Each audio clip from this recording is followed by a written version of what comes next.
Renungan Umat dengan judul Harap akan Tuhan, berdasar dari bacaan dari Kisah Para Rasul pasal 1 ayat 24 sampai 25 yang demikian. Mereka semua berdoa dan berkata, "Ya Tuhan, Engkaulah yang mengenal hati semua orang. Tunjukkanlah kiranya siapa yang Engkau pilih dari kedua orang ini untuk menerima jabatan pelayanan, yaitu kerasulan yang ditinggalkan Yudas yang telah jatuh ke tempat yang wajar baginya." Demikianlah firman Tuhan.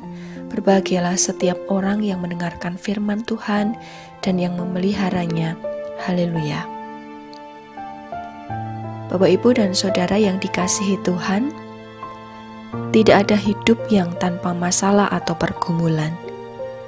Setiap orang yang hidup diizinkan untuk menghadapi pergumulan.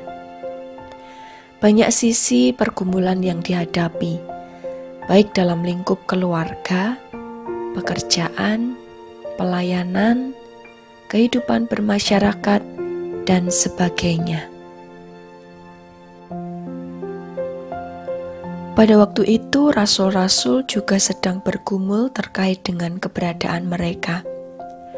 Salah satu di antara mereka, yaitu Yudas Iskariot, sudah meninggal. Maka jumlah formasi para murid yang semula 12 menjadi 11 orang. Petrus berdiri di tengah-tengah orang-orang yang sedang berkumpul. Kira-kira 120 orang banyaknya. Ia mengatakan tentang keberadaan Yudas yang dahulu termasuk dalam bilangan 12 murid dan bersama-sama melayani. Namun karena kejahatannya, hidupnya berakhir dalam suatu kejadian di mana ia jatuh tertelungkup dan perutnya terbelah sehingga semua isi perutnya tertumpah keluar. Maksud perkataan Petrus di hadapan orang banyak itu bertujuan supaya ditambahkan satu orang untuk menggantikan Yudas, supaya formasi para murid atau para rasul menjadi 12. Angka 12 dianggap sebagai angka kudus. Para murid atau para rasul merasa perlu untuk memilih seseorang untuk menggantikan Yudas, supaya formasi menjadi lengkap. Diusulkan dua nama, yaitu Yusuf atau juga disebut Barsabas atau Yustus, dan juga Matias. Sedikit informasi mengenai sosok Yusuf. Dan Matias itu rupanya merupakan salah seorang yang selalu mengikuti Yesus sejak Yesus mulai melayani dan berkarya. Pemilihan tersebut dilakukan dengan metode membuang undi. Kemudian dari dua nama terpilihlah Matias yang menggantikan Yudas dan masuk dalam formasi 12 rasul. Sekilas terkesan putusan pemilihan hanya melalui undi. Namun ketika kita memperhatikan ayat 23-24 sebagai nats kita hari ini, mereka mengawali proses pemilihan dengan berdoa dengan sungguh-sungguh, berharap pada Tuhan agar Tuhan sendiri yang memilih di antara dua orang tersebut siapakah yang akan menggantikan Yudas. Metode melalui undi, mereka yakin bahwa Allah lah yang memilih pengganti Yudas, bukan karena kehendak mereka. Proses pemilihan dapat berlangsung dengan damai sejahtera, oleh sebab mereka berharap memohon rahmat Tuhan melingkupi proses tersebut.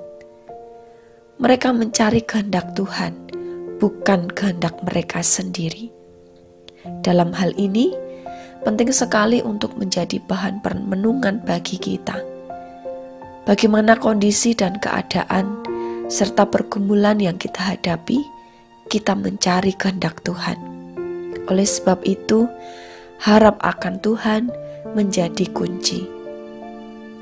Melalui peristiwa pemilihan pengganti Yudas, kita melihat keteladanan tentang hati yang berharap pada Tuhan dan mencari kehendak-Nya.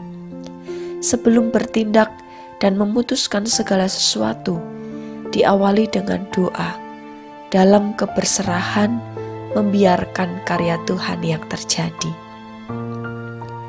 Harap akan Tuhan merupakan suatu keyakinan yang meyakini bahwa Tuhanlah sumber pertolongan. Dengan sikap itu, kita dimampukan untuk tabah dan berserah pada kehendak-Nya. Mari Bapak, Ibu, dan Saudara, kita nyatakan sikap yang senantiasa berharap akan Tuhan. Bagaimanapun kondisi yang sedang kita rasakan dan pergumulan yang kita hadapi. Selamat menghayati, salam sehat untuk kita semua, Tuhan memberkati. Mari kita berdoa. Bapa Surgawi, kami menyadari kerapuhan kami. Kami menyadari ada banyak hal yang kami hadapi. Tantangan, pergumulan, penderitaan, dan sebagainya. Kami mau senantiasa berharap padamu, sebab hanya Engkaulah sumber pertolongan kami. Ajari kami untuk tetap tabah dan berserah pada karya dan kehendak-Mu. Kami meyakini bahwa Engkau mengerti dan peduli terhadap apa yang kami hadapi. Terima kasih ya Bapa. Saat ini kami bersatu hati mendoakan saudara-saudari kami yang sedang sakit, yang dirawat di rumah sakit, dalam proses pemulihan. Kiranya Bapa menolong. Kami meyakini Engkaulah Sang Pemulih. Berkati saudara-saudari kami yang sedang dalam proses pasca mengalami musibah. Kiranya Bapa meneguhkan. Kami meyakini Engkau tidak akan meninggalkan ataupun membiarkan. Berkati pula anak-anak-Mu yang sudah aktif dalam proses pembelajaran tatap muka. Berkati dalam proses belajar mereka. Berkati yang sedang dalam kesulitan ekonomi, pemulihan relasi, serta pergumulan yang lain. Berkatilah para orang tua, setiap keluarga dalam pekerjaan dan tanggung jawab. Bapa yang menolong dan memberkati. Terima kasih ya Bapa, kami menyerahkan segala permohonan dan ucap syukur kami ini ke dalam tangan kuasa-Mu. Di dalam nama Tuhan Yesus Kristus, kami berdoa dan mengucap syukur. Amin.